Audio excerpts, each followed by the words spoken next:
All right, everybody.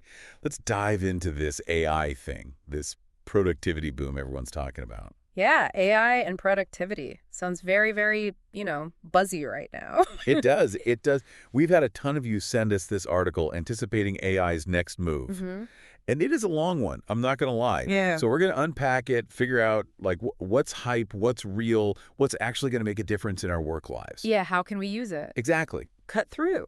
So the article jumps right in talking about autonomous communication. Oh, here we go. It sounds kind of scary, It does a little bit. like robots taking over. Right. Yeah, yeah. But they're basically talking about like the next level of chatbots. Yeah, it's moving past. I think we've all had the experience of like the really frustrating basic chatbot, right? For sure. And this is like trying to take it to, okay, what if it was actually intelligent?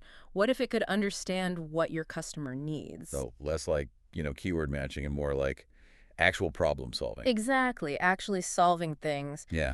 So, instead of hitting that dead end with a chatbot, your customers are getting real solutions 24/7. And that's got to be huge for businesses. Yeah. Like, imagine the customer service you could provide if you could actually scale that up. Yeah, and I think, a lot of the big players are already moving in this direction. Not like who?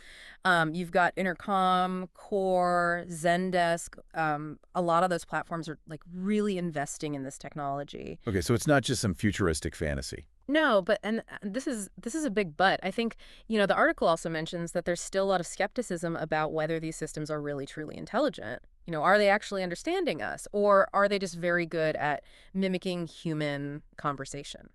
That is a really good question because I think we've all had that experience where you're like, is this a bot or a person? Right? And sometimes you can't even tell. Exactly. And I guess the real test is it actually helpful? Exactly. Or is it just another layer of, automated frustration? Exactly. Because I can see that being a real danger, right? Like Yeah. companies rushing to adopt AI without really thinking through the user experience. Oh, absolutely. And I think that that leads to another key point that the article brings up, this idea of what they call work friction. Work of fiction. Yeah.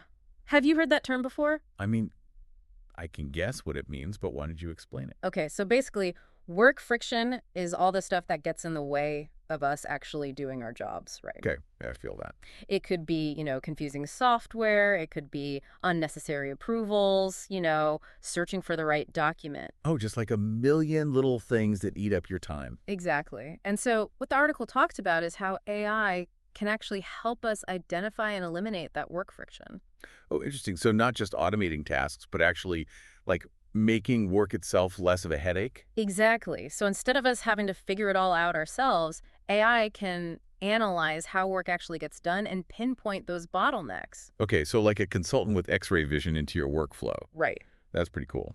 And they highlight this company called Fount, which is doing exactly that. They use AI to, analyze workflows, figure out where the friction points are, and then make recommendations for how to streamline processes. And have they had any like concrete results? Yeah. Because it sounds good in theory, but Yeah. So they actually have a case study with a call center that saw a 12% reduction in employee turnover wow. and saved $13.4 million.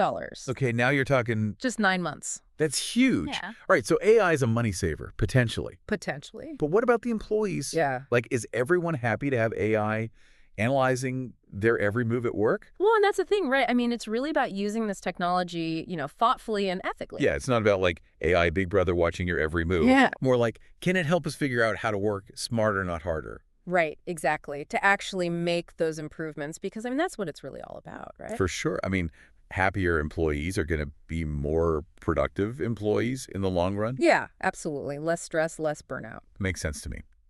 Okay, you ready for the part of the article that feels like straight out of a sci-fi movie? Okay, hit me. They start talking about agentic AI. Oh, yeah. What is that? So, remember how we were talking about AI moving from like, creating things to actually managing things? Yeah, like managing how we work. So agentic AI is like the next step. Okay. It can actually start to anticipate our needs and act independently. Hold on. Anticipate needs and act independently. So instead of me telling my Alexa to order more coffee. It would just know when I was running low and order it for me. Exactly. That's kind of wild. Or like, your Google Home, Yeah. noticing there's a scheduling conflict and like proactively reschedules a meeting for you. Okay. That's next level. It's not just about voice assistants either. Like, the article gives this example of a virtual shopping assistant Okay. that uses visual cues to personalize recommendations. Oh, interesting. Like what? So you could, like, take a picture of an outfit that you like, Okay. and the AI assistant could, suggest similar items or even create a whole look for you based on that one image. So it's like having a personal stylist, but AI powered. Exactly. That is Exactly. pretty cool. So how far along are we with this?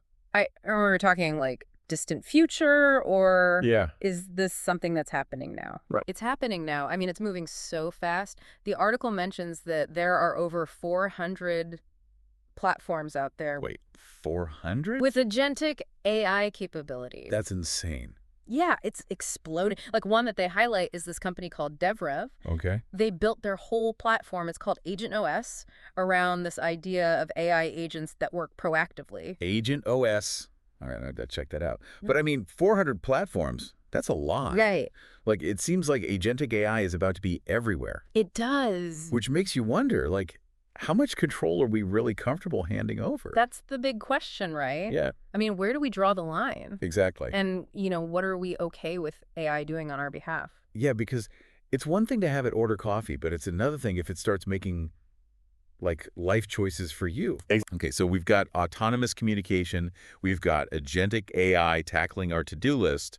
What else does this article cover? Well, it gets even more interesting when you start talking about personalization.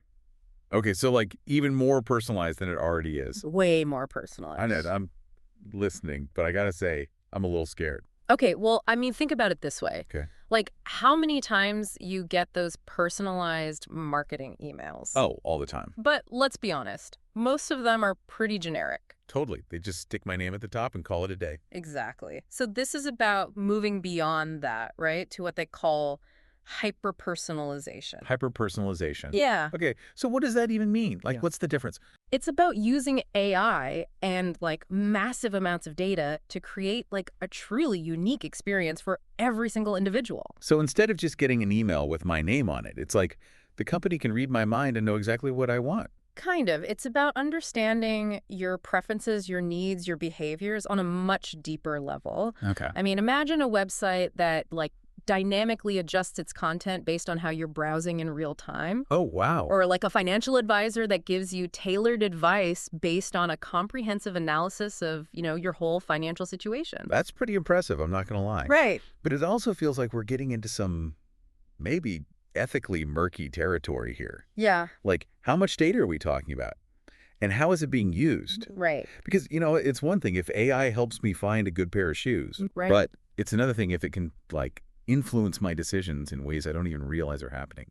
Yeah, and I think that's the double-edged sword of all of this, right? I mean, Right. hyper-personalization, it has the potential to create these amazing, seamless experiences, but it also brings up these huge questions about, like, data privacy, security, and even, like, manipulation. It's like the more powerful this technology gets, the more important those ethical questions become, right? Oh, absolutely. And it's not just about, marveling at what AI can do. We actually have to be part of shaping how it's used. Like, what are the rules? What are the safeguards? These are things we need to figure out now. Totally. And it's not like it's slowing down anytime soon. We've covered so much ground just in this conversation. We started with chatbots, and now we're talking about AI that's practically reading our minds and like running our lives. It's a lot. It really is. And you know what I find really fascinating about this whole conversation? We've been focusing on how businesses are using AI. Right.